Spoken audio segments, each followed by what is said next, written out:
This week I'm going to be making a potato flake starter to work on my Amish friendship bread. This recipe makes 3 loaves. We're going to need a glass container with an airtight lid, but also has the ability to be a breathable lid.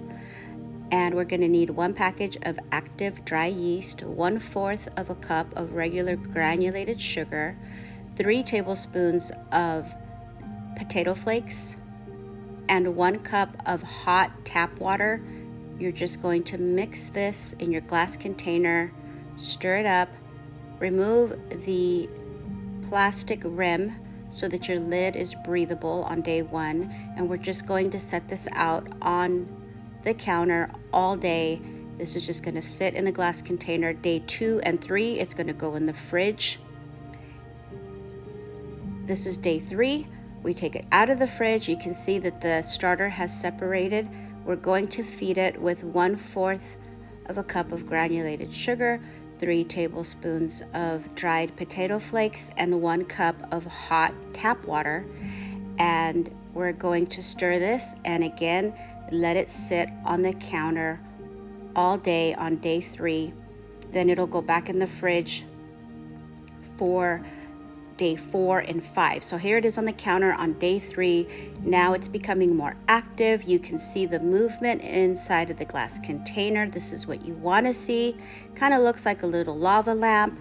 You can come in here and give it a stir in the middle of the day just to help, let it continue staying active and busy.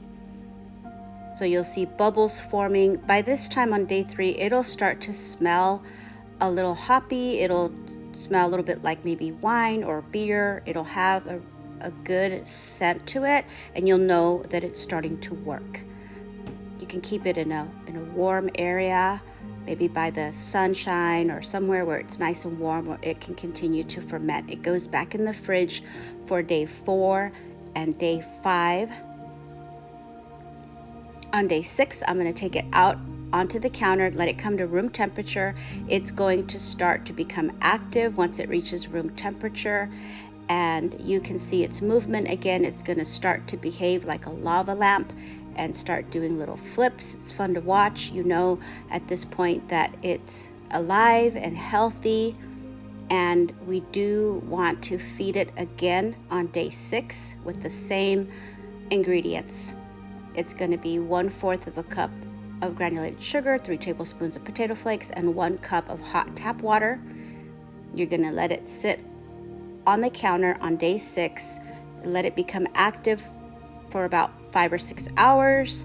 It's going to be very busy now. It's letting you know that it's ready to be used in a recipe.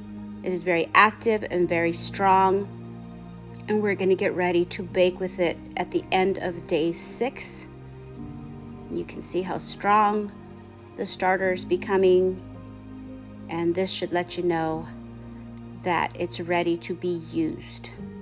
You're going to be needing bread flour. This isn't going to work with all-purpose flour. You need to get bread flour. You're going to need some olive oil and regular oil. Could be canola or vegetable oil. You're going to need 3 baking pans, a measuring cup, a whisk, a bowl, and like a flour sack or a towel. So you're going to take your container now that it's ready at the end of day 6. Take out 1 cup. You're going to give this away or dump it out. So it's called Amish friendship bread. Give it to a friend along with the recipe, and just share this with whoever you think might want it. It's a lot of fun and it makes really good bread. So we set 1 cup aside. We're going to measure out another cup, and this is going to be for baking. So we're going to put this cup into our bowl. The rest is going to go in the fridge for 5 to 7 days. We will feed it again at the end of 7 days and make more bread. For today, we're going to go on with today's recipe. We're going to need 1/4 of a cup of olive oil, 1/4 of a cup of canola oil. And we've got our 1 cup of starter in the bowl.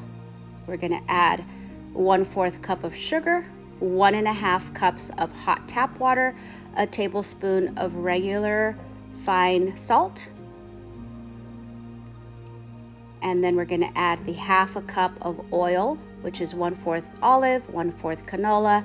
Give the liquids a mix. the liquids that have the salt and sugar. Now we're going to measure out 6 cups of bread flour. You want to fluff out your flour just like that, light and airy, scrape off the top, and you're going to need, again, 6 cups. This here is cup 3. Make sure it's light and airy, measure it properly. We've got cup number 4, and here's number 5. Last cup, number 6. Scrape off the top, make sure you're measuring it correctly, and this is just going to come together in the bowl. Quickly, we're just going to mix it up and turn it into a ball. We're not going to do a lot of kneading on this step. We just want it to come together into a ball.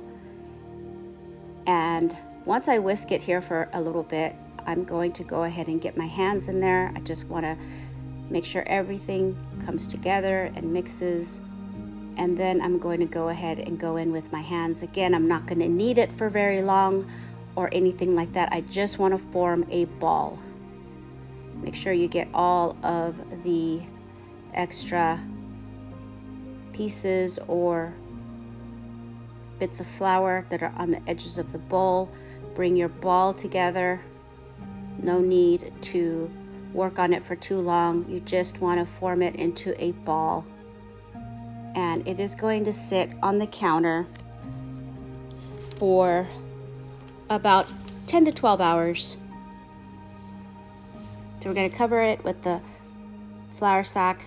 10 hours later, it has risen. We're going to punch it down and get all of the gases out.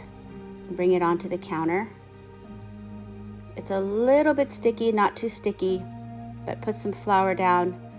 Make sure you punch out all of those gases. You don't want to leave the gases in the bread. Get all of that out.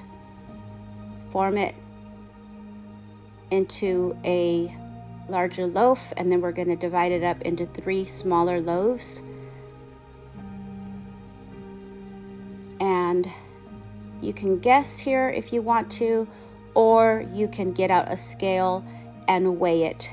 So I like to weigh it just to make sure that my pieces are pretty close and that there isn't too much difference in between the loaves. Now I'm just going to form them very quickly and put them into the baking loaves, which are going to be greased with Crisco. And these loaves are going to sit out for 5 to 6 hours so that they can rise.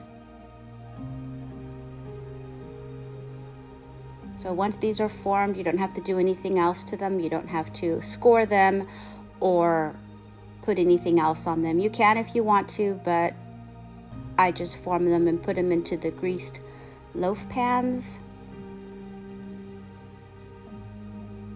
They're small at first, but they are going to rise in the pan over the next 5 to 6 hours.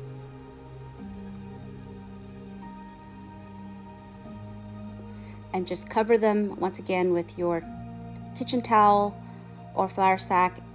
5 to 6 hours later, they have risen. You're going to put them in the oven at 350 degrees for 30 minutes. Here I set the timer for 25, but it actually took 5 more minutes. So it was a total of 30 minutes at 350 degrees.